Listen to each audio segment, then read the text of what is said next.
अस्सलाम वालेकुम भैया, मैं हूँ रेहान कनाडा से। उम्मीद है आप लोग सब खैर खैरियत से होंगे। आज का मेरा व्लॉग है रेफ्यूजी के ऊपर। आपको पता है क्या, ज़्यादा कोई अच्छी खबरें नहीं आ रही हैं, लेकिन एक रेफ्यूजीज़ को लेकर एक काफ़ी जो है खबरें चल रही हैं, सोशल मीडिया के ऊपर भी चल रही हैं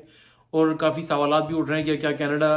क्या नई पॉलिसी के तहत जो है रेफ्यूजीज़ को कभी केस ख़त्म करने जा रहा है। क्या रेफ्यूजीज़ के जो है उनका प्रोसेसिंग को भी ख़त्म करने जा रहा है, क्या उनको एक्सेप्ट करना छोड़ रहा है।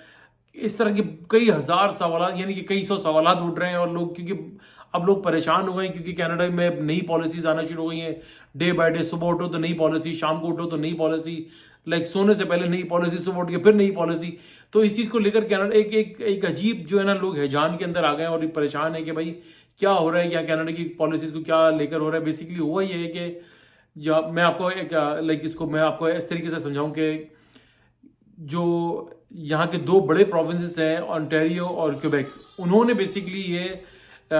स्टैंड लिया है और उन्होंने फेडरल गवर्नमेंट को ये कहा है कि भाई हम जो है अब मजीद जो है रेफ्यूजीज़ को यहाँ पर नहीं लेंगे और हम उनके केसेस को जो है उसको प्रोसेस नहीं करेंगे। उसकी रीजंस वो लोग ये दे रहे हैं कि भाई यहाँ पर जो है हमारे पास ऑलरेडी बहुत ज़्यादा जो है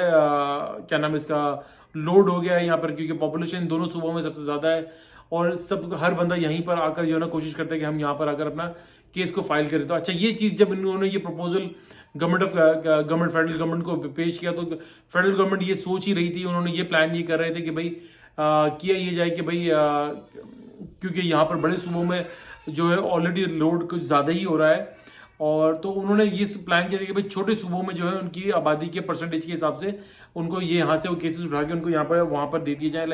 अगर किसी किसी प्रोविंस की आबादी 7% है या 5% है, तो अकॉर्डिंगली उनको 5% केसेस यहाँ से उठा के दे दी जाए। अभी वो ये लोग ये प्लान ही कर रहे थे कि छोटे सूबों में जिनमें नोवा स्कोशिया है और क्या नाम है आपका न्यू ब्रंसविक है, उन्होंने फेडरल गवर्नमेंट को ये कह दी कि भाई हम लोग ये जो है वहाँ हम लोग रेफ्यूजीज नहीं लेंगे, वी विल नॉट एक्सेप्ट जो आप हमें देंगे उठाकर, हम यहाँ पर नहीं लेंगे, क्योंकि हमारे पास ऑलरेडी हमारे सूबे छोटे हैं, हमारे पास रिसोर्सेज भी छोटे हैं, कम है, तो इसलिए हम लोग हमारे लिए अकोमोडेट करना बहुत मुश्किल होता है। तो ये बहस एक चीज चल पड़ी कि इस चीज़ को लेकर अचानक से लोगों के अंदर ये पैनिक मच गया कि यार ये तो पहले स्टूडेंट्स को बंद करा, फिर विजिटर्स को ये जाके जो है कैब लगाने जा रहे हैं, यानी कि स्टूडेंट्स को कैब लगाने जा रहे हैं, एलएमआई के ऊपर कैब लग गया। अब क्या है कि हमारे पास एक रिफ्यूजी ही रह गया था कि जो हम जाकर रिफ्यूजी केस वहाँ पर अपना कनाडा में फाइल कर देते थे। तो वो ये सब अब क्या ये भी नहीं हो पाएगा? नहीं, ऐसी बात नहीं है। मैं आपको बताऊं, होता यह है कि देखिए कनाडा कभी भी रेफ्यूजीज को केसेस बंद नहीं कर सकता, क्योंकि कनाडा ने ट्रीटी साइन की हुई है कि किसी के साथ अगर कोई प्रोसिक्यूशन हो रही होती है तो वो यहाँ पर आकर कनाडा इज बाउंड है कि यहाँ पर वो अपना केस यहाँ पे फाइल करेगा, तो कनाडा उसके केस को एक्सेप्ट करेगा और उसके केस को प्रोसेस के अंदर लेकर आएगा।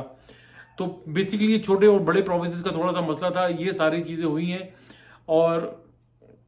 अब बेसिकली हो ये नहीं जा रहा है कि क्या जो बड़े प्रोविंसेस हैं उन्होंने ऑलरेडी कहा है कि भाई हमारे पास बहुत ज़्यादा लोड पड़ रहा है, बहुत ज़्यादा लोड पड़ रहा है, हम नई केसेस को कर पा रहे हैं, आबादी यहाँ पर बहुत ज़्यादा हो गई है। छोटे सूबों में, अच्छा छोटे सूबे देखें, मैंने उन्हें ये मना किया है, देखें इस चीज़ को समझें,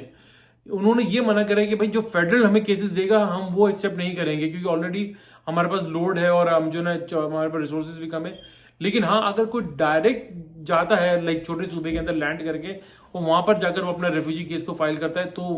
वो लोग एक्सेप्ट करेंगे। वो सिर्फ फेडरल से उनका कुछ मसला है, जो उन्होंने कहा है कि हम फेडरल के दिए हुए केसेस को एक्सेप्ट नहीं करेंगे, डायरेक्ट जो भी जाता है उसका जाके फाइल करता है उसको करेंगे वो लोग एक्सेप्ट। क्योंकि देखिए बड़े सूबों में प्रॉब्लम यह है कि यहाँ पर लोड बहुत ज़्यादा है और जो है ना प्रोसेसिंग टाइम उनका बहुत ज़्यादा लगता है, लोगों को 3-3, 4-4, 5-5 साल लग जाते हैं, उनकी बारियाँ नहीं आती हैं। छोटे सूबों में ये होता है कि प्रोसेसिंग ज़रा कम होता है, शॉर्ट होता है, वहाँ पे जल्दी लोग नंबर आ जाते हैं। तो सेंसिबल सेंस तो यही कहता है कि भाई अच्छा एक और मैं आपको साथ में बताऊं कि छोटे सूबे जो है उनका मानना ये, उनकी लॉजिक ये देते हैं, बेसिकली वो स्टडी के ऊपर बात करते हैं, वो कहते हैं बिल्कुल सही है। वो ये कहते हैं कि भाई जो बंदा जिस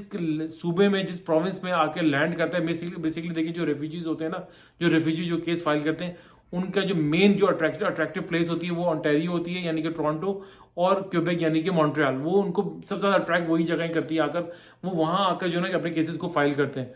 तो एनीवे हम ये था, तो जो छोटी सूबे का जो स्टडी है वो लोग ये कहते हैं कि भाई अगर हम उनका ये मानना है कि जो जिस सूबे में लैंड करता है, जिस जगह पे लैंड करता है,